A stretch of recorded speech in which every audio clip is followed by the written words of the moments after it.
In this video, we're going to cover two learning objectives, A and B. I'll show you how to calculate and interpret the measures of center for mean and median, and how to calculate and interpret a measure of spread, which is called IQR. So first, the definition of mean. It is defined right here as X bar, and it's pronounced X bar. They are just the total of all the values divided by the number of observations. So you're very familiar with this from prior math classes. Now, this shorthand notation for it, you may see it like this. This just says X bar, or the mean of the sample, is equal to, this is the sigma notation, which stands for the word sum of all the x's divided by n, which is your sample size. So that's what all those various symbols stand for. Now, you'll also want to know the difference between X bar, and this right here is called mu. So it's pronounced mu or mu. X bar is the sample mean, and mu is the population mean. We will actually be referencing both X bar and mu throughout our course work this year. X bar is going to be used when we actually take a sample of a various group and we have the data. Mu are assumptions that we're going to make about the population. Now, if you're asked to find the mean on a free response question, you do need to show some form of work for that.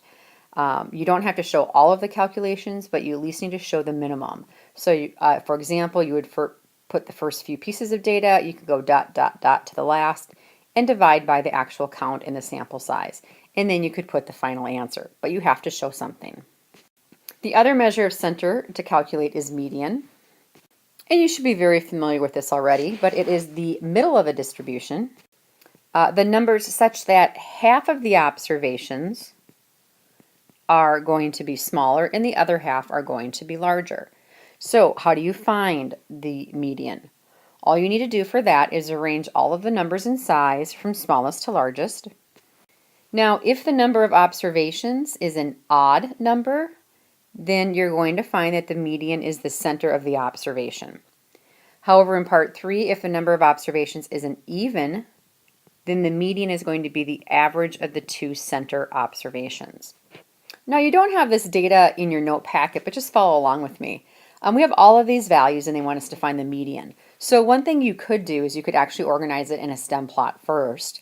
And you could just go directly into the stem plot to find the median, which is kind of a nice way.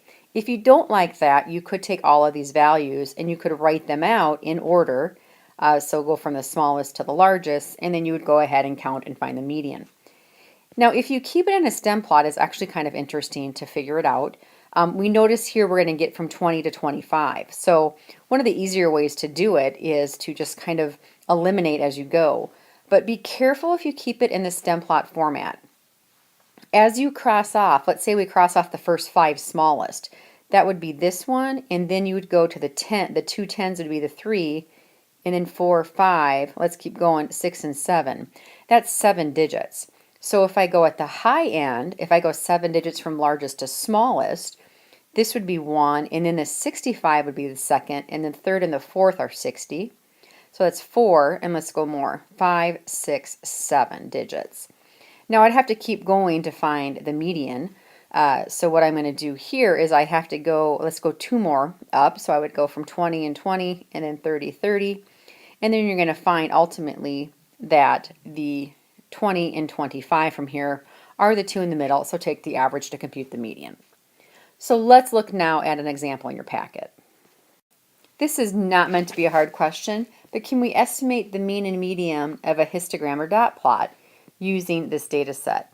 Sure. We could actually make the dot plot for this data if we wanted to. So let's go ahead and do that.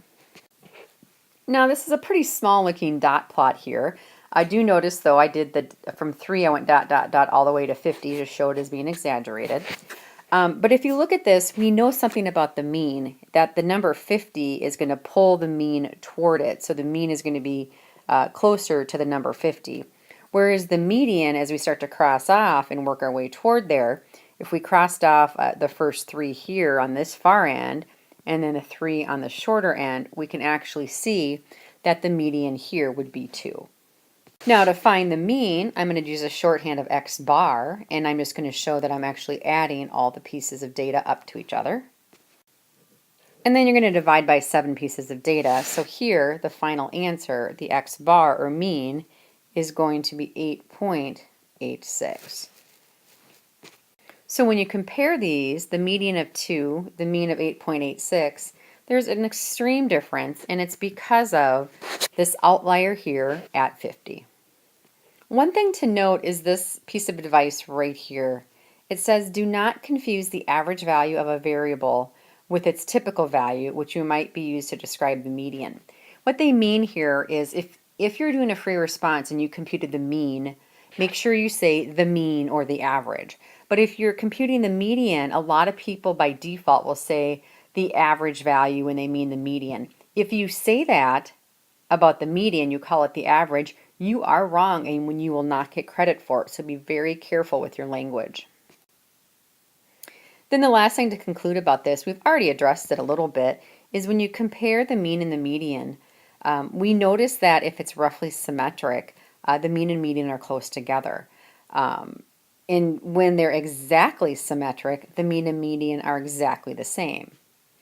And then when we have a skewed distribution, we're noticing that the mean is usually further out in the tail than it is the median. So when we refer back up to this distribution here, what we would see is it being pulled over here towards the tail on the right-hand side. Therefore, the mean is being pulled in that direction. So these graphs right here are a really nice way to show the various distributions that we have and how are they affected with relation to the mean and the median. So if we look at this, we have a nice symmetric distribution. In that case, the mean will equal the median or close to it. When we have it skewed to the right, it's more over here in the tail, which means our mean is going to be greater than the median. When the outlier is here on the left and we have left skewed, the mean is going to be pulled in this direction. Therefore, the mean will be less than the median. One word they tend to use in here is it a resistant measure? So of the mean and the median, what resistant means is that you can resist the influence of extreme outliers. So of the mean and the median, which one of those two measurements can resist the outlier and pretty much stay the same? Well, the answer for that hopefully is obvious to you. It's going to be the median. So the median in this case is a resistant measure. Let's try another example here. Based on this stem plot that we see here on the right, and let's just look at what we have, 45 or 45 is a New York worker who reported a 45-minute travel time. So this data here represents the travel time of New York workers.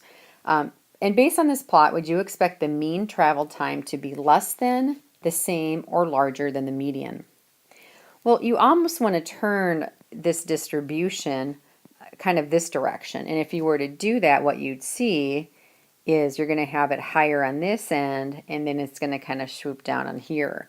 So our tail is happening over here, which means it is skewed right. If it's skewed to the right, the mean will end up being larger than the median. Okay. Now, next one. Use your calculator to find the mean travel time. What's the answer? Remember to do that, go to Stat Edit, and you're going to enter all of this data. So you'd enter 5, 10, 10, 15, 15, 15, and so forth. After you do that, you're going to go to Stat Calc, and you're going to click on the one variable statistic. Now, what they want us to get from there is to find the mean. The mean travel time on that, remember, is the x bar. So when you find the x bar, you're going to notice that it ends up being at 31.25. And the median on that calculator is 22.5, which confirms that the mean is greater than the median. Now the next one, interpret the result from question 2 in context without using the words mean or average. So how can you talk about what the mean actually is? Some good words to use for that would be, for example, this. If we divide travel time up evenly among all 20 people, each would have 31.25 minutes of travel time. This is definitely just a theoretical definition, and clearly it's not an actual one. Last question here. What Would the mean or the median be more appropriate summary for the center of this distribution, and justify it? Because this distribution is skewed to the right, we should really focus on the median because it is resistant to the outliers. For learning objective B, go to the next video.